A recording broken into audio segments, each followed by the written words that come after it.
तो दोस्तों गवर्नमेंट के माध्यम से एक नई योजना की शुरुआत की गई है जहां पर महिलाओं को 5,000 प्लस 6,000 मिलाकर 11,000 रुपए की धनराशि गवर्नमेंट के माध्यम से महिलाओं के बैंक अकाउंट में ट्रांसफर की जाएगी और इसका रजिस्ट्रेशन भी आधार ई-केवाईसी के माध्यम से स्टार्ट कर दिया गया है। तो आप लोग किस प्रकार से आवेदन करेंगे और यह योजना भारत के सभी राज्यों में लागू है। आप किसी भी स्टेट से इस वीडियो को देख रहे हैं, आप लोग इस योजना के अंतर्गत आवेदन कर सकते हैं। आवेदन करने की प्रक्रिया क्या है, कौन कौन से डॉक्यूमेंट्स लगेंगे, कौन कौन सी महिलाएं पात्र रहेंगी, कंप्लीट जानकारी आज के इस वीडियो में आप सभी को मिलने वाला है। तो वीडियो को शुरू से लेकर अंत तक जरूर देखना है। तो चलिए वीडियो में आगे बढ़ने से पहले आपसे एक छोटी सी रिक्वेस्ट है, अगर आप चैनल पर पहली बार आए हैं तो फटाफट चैनल को सब्सक्राइब कर लीजिएगा, साथ ही साथ नोटिफिकेशन बेल आइकन को ऑल पे क्लिक करके ऑन कर लेना ताकि आप इसी प्रकार की इन्फॉर्मेटिव वीडियो देख पाएं। तो चलिए शुरू करते हैं। तो सबसे पहले आप सभी को इसकी ऑफिशियल साइट पर आना होगा। इसका लिंक मैं आपको अपने वीडियो के डिस्क्रिप्शन बॉक्स में दे दूंगा या फिर आप डायरेक्टली गूगल पे सर्च भी कर सकते हैं pmmvy.wcd.gov.in और इसकी ऑफिशियल साइट पर आप लोग आ जाएंगे। तो यहाँ पे पहले कुछ डिटेल्स हम जान लेते हैं, फिर आवेदन करने की प्रक्रिया के बारे में जानेंगे। तो यहाँ पर आप देखेंगे इस योजना का नाम है प्रधानमंत्री मातृ वंदना योजना, जिसके अंतर्गत महिलाओं को टोटल 11,000 रुपये की धनराशि उनके बैंक अकाउंट में दी जाती है, जिसमें कि आपको प्रथम किस्त पे 5,000 रुपये दी जाएंगे और दूसरी किस्त में आपको 6,000 रुपये दिए जाएंगे।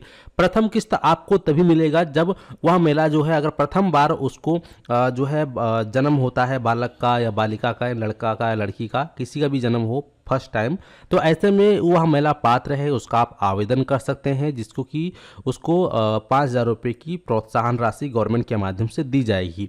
अगर कोई ऐसी महिला है जिसको दूसरी बार जो है बच्चे का जन्म हुआ है, अगर वह लड़की है यानी कि बालिका है, तो ऐसे में आपको 6,000 रुपये का लाभ मिलेगा। और अगर दूसरी बार अगर लड़का पैदा होता है तो ऐसे में फिर आप इसके लिए आवेदन नहीं कर सकते हैं। यहाँ पे साफ साफ बताया गया कि दूसरी बार जब भी बालक का जन्म होगा, फिर चाहे वो अगर वो लड़की है तो ही आवेदन होगा और अगर लड़का है तो ऐसे में आपको आवेदन नहीं करना है। लेकिन अगर आपको प्रथम बार लड़का हुआ है या लड़की हुई है तो उसमें से दोनों में से कुछ भी हुआ है तो आप इसके लिए एलिजिबल हैं, आपको 5,000 रुपये की धनराशि दी जाएगी। और अगर सेकंड टाइम आपको लड़की हुई है तो ऐसे में आप आवेदन कर सकते हैं, लेकिन अगर सेकंड टाइम आपको लड़का हुआ है तो ऐसे में आपको आवेदन नहीं करना है। तो आवेदन करने के लिए यहाँ पर कुछ पात्र हितग्राही के बारे में बताया गया है, जैसे कि आप देखेंगे और यहाँ पे राशि भुगतान की प्रक्रिया बताई गई है, यानी कि आपका जो अमाउंट है आपको बैंक में कैसे मिलेगा। तो बताया गया है कि यहाँ पर राशि भुगतान की प्रक्रिया पात्र हितग्राही महिला को मजदूरी हानि की आंशिक क्षतिपूर्ति के रूप में मातृत्व लाभ का राशि उनके आधार से जुड़े बैंक खाते या डाकघर खाते में सीधे जमा की जाती है। यानी कि जो आपका अमाउंट है, आपका पैसा है, वह आपके बैंक अकाउंट में आधार डीबीटी के जरिए ही आपके बैंक अकाउंट में आएगा। इसका आपको ध्यान रखना है कि आपके बैंक से आपका आधार डीबीटी इनेबल होना चाहिए, तभी आप इसके लिए आवेदन करें। अगर आपका आधार डीबीटी इनेबल नहीं है तो सबसे पहले आपको अपना आधार डीबीटी इनेबल करवाना होगा। तो आधार डीबीटी कैसे इनेबल कराएंगे ये हम जान लेते हैं सबसे पहले। तो इसके लिए दोस्तों आप लोगों को अपने बैंक में जाना होगा और आपके आधार में आधार डीबीटी इनेबल है या नहीं।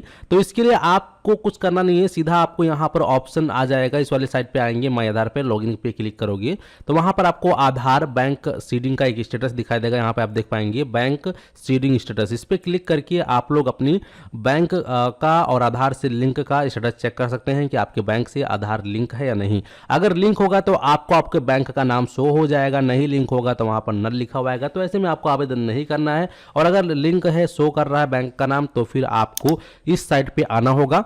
तो इस साइट पे आ जाने के बाद सबसे पहले आपको सिटीजन लॉगिन बटन पे क्लिक करना है। जैसे ही सिटीजन लॉगिन पे क्लिक करेंगे आप सभी के लिए यहाँ पर रजिस्ट्रेशन खोल दिए गए हैं। तो आप यहाँ पे अपना कोई सा भी एक मोबाइल नंबर डालेंगे। वेरीफाई पे क्लिक करने के बाद आपके उस नंबर पर 6 अंकों का ओटीपी जो है वह भेजा गया है। तो ओटीपी आपको यहाँ पर सही फिल कर देना है। ओटीपी डालने के बाद यहाँ पर जो भी आपके सामने कैप्चा कोड दर्शाया गया है वह कैप्चा आपको सही फिल करना है। तो कैप्चा यहाँ पे फिल करने के बाद सीधा हम वैलिडेट पर क्लिक करेंगे। जैसे ही आप वैलिडेट पे क्लिक करोगे तो आप फर्स्ट टाइम जब कर रहे होंगे तो ये आपसे आपका एड्रेस वगैरह मांगेगा जो कि आपको फिल करना है, फिर आप लॉगिन करेंगे तो इस प्रकार से आप इसके अंदर लॉगिन हो जाएंगे। मेरी पहले से ही यहाँ पर आईडी बन चुकी थी तो इसलिए मैं डायरेक्टली इसके अंदर लॉगिन हो चुका हूँ।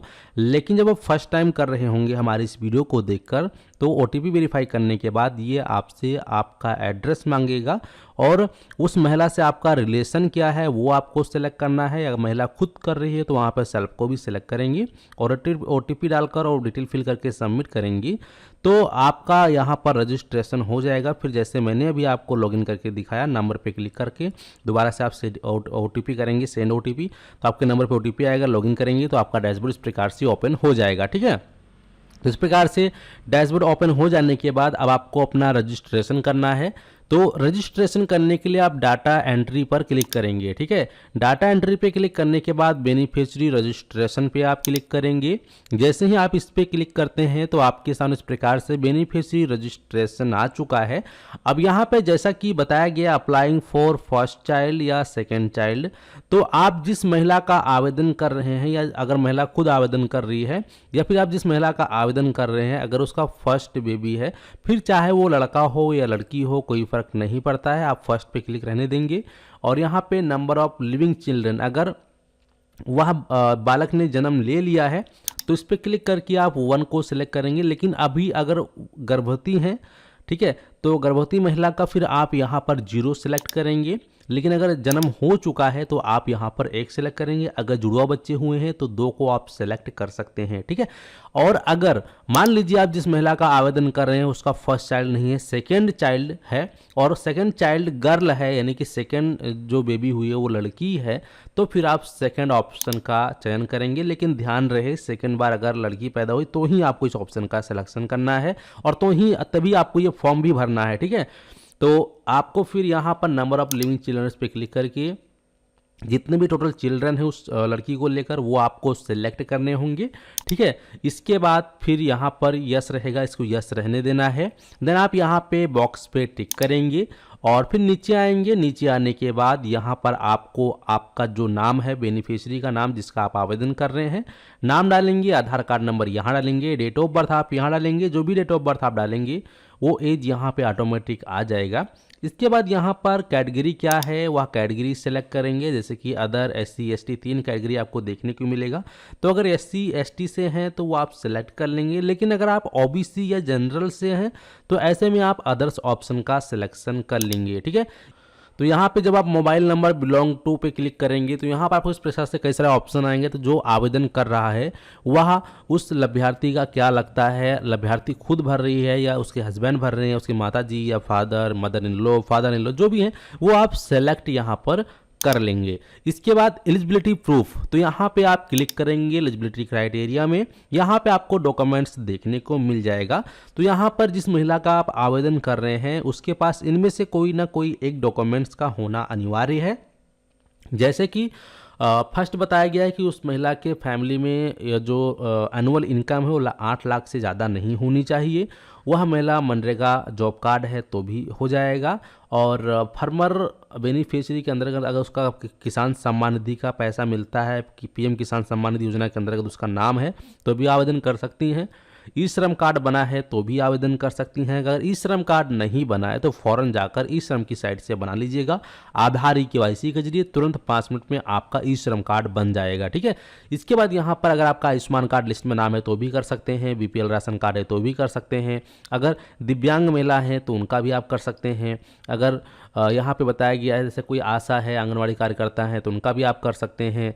जैसे जो प्रेग्नेंट होंगी तो ठीक है, तो यहाँ पे साथ साथ लिखा हुआ, साथ साथ यहाँ बताया गया है जो women beneficiary holding ration card under national food security NFSA 2013 के अंतर्गत अगर जिन महिलाओं का नाम आ चुका है उनका राशन कार्ड बना है तो उनका भी आप यहाँ पे आवेदन कर सकते हैं। तो कुल मिला के बात यह है कि इनमें से जितने भी लिस्ट में नाम दिखाए गए हैं इनमें से कोई एक डॉक्यूमेंट्स आपके पास मौजूद होना चाहिए। जैसे कि हम जिसका कर रहे हैं उसका ई श्रम कार्ड मौजूद है, ई श्रम कार्ड को हमने सेलेक्ट कर लिया। इसके बाद यहाँ पर आप जो डॉक्यूमेंट सेलेक्ट करेंगे वही डॉक्यूमेंट का आईडी नंबर यहाँ डालेंगे और वही आप डॉक्यूमेंट यानी कि पीडीएफ रूप में यहाँ पे आप अपलोड करेंगे। इसका आपको विशेष ध्यान रखना है। फिर आता है ऑप्शन एमसीपी कार्ड डिटेल। अब एमसीपी कार्ड क्या है, तो दोस्तों बता दूं कि जब महिला प्रेग्नेंट होती है, गर्भवती होती हैं, तो उनकी जांच वगैरह की जाती है आंगनवाड़ी कार्यकर्ता के द्वारा, आशा कार्यकर्ता के द्वारा। तो उनका एक आंगनवाड़ी एमसीपी कार्ड बनाकर दिया जाता है आंगनवाड़ी केंद्र के माध्यम से, जहाँ पर उनका वजन कितना था प्रेगनेंसी के समय, क्या क्या चीज़ें, क्या क्या एक्टिविटी हुई, क्या क्या टीका लगा, है ना। तो ये सब चीज़ें जो है उसमें दर्ज होती है। तो उसी एमसीपी कार्ड पर उनका एक कार्ड रजिस्ट्रेशन नंबर भी लिखा होगा, तो वह कार्ड रजिस्ट्रेशन नंबर आप यहाँ डालेंगे। इसके बाद उस पर रजिस्ट्रेशन डेट पड़ा होगा, रजिस्ट्रेशन डेट यहाँ डालेंगे। और इसके बाद यहाँ पर एलएमपी डेट यानी कि उसका लास्ट पीरियड क्या था कार्ड पे, तो वो कार्ड पे ही दर्शाया गया होगा, वह भी आपको डालना है। इसके बाद यहाँ पर antenatal check ANC date भी वहाँ पे होता है, वो आप यहाँ डालेंगे। ठीक है, इसका आपको विशेष ध्यान रखना है। अगर आपके एमसीपी कार्ड पे आप रजिस्ट्रेशन नंबर नहीं लिख के दिया गया था, तो आप फ़ौरन आपके एरिया के जो आंगनवाड़ी कार्यकर्ता हैं उनसे जाके संपर्क कीजिएगा। वो लोग तुरंत आपका एमसीपी कार्ड नंबर प्रोवाइड करा देंगे, फिर आप फॉर्म भर लीजिएगा। इसके बाद यहाँ आता है has the children been born, तो यहाँ पे यस पे रहेगा। इसके बाद यहाँ पर एक्चुअल अगर बच्चे का जन्म तारीख पता है तो वो एक्चुअल चाइल्ड बर्थ यहाँ डालेंगे, उसका बर्थ डेट डालेंगे। ठीक है, इसके बाद नीचे आएंगे स्क्रॉल करते हुए।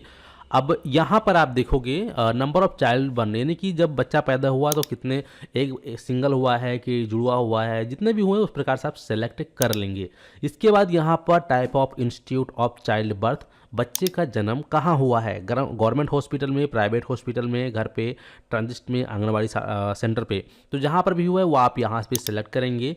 और जो भी आप यहाँ सेलेक्ट करेंगे उसका नाम आपको यहाँ डालना है। जैसे कि हमने गवर्नमेंट हॉस्पिटल सेलेक्ट किया तो यहाँ पे जो हॉस्पिटल का नाम था वह आप डाल देंगे। इसके बाद प्रेजेंट एड्रेस, प्रेजेंट एड्रेस में यहाँ पर रूरल, हमने जब रजिस्ट्रेशन आप कर रहे थे तभी आपने जो एड्रेस डाला होगा एड्रेस ऑटोमेटिक यहाँ आ जाता है। और उसके बाद आपका जो भी एक्स्ट्रा एड्रेस है तो यहाँ पर एड्रेस वाले कॉलम में प्रॉपर अपना एड्रेस फिल कर लेना है। इसके बाद यहाँ पर आपको अपने एरिया का पिन कोड डालना है, यहाँ पर असाइन आंगनवाड़ी पे क्लिक करना है।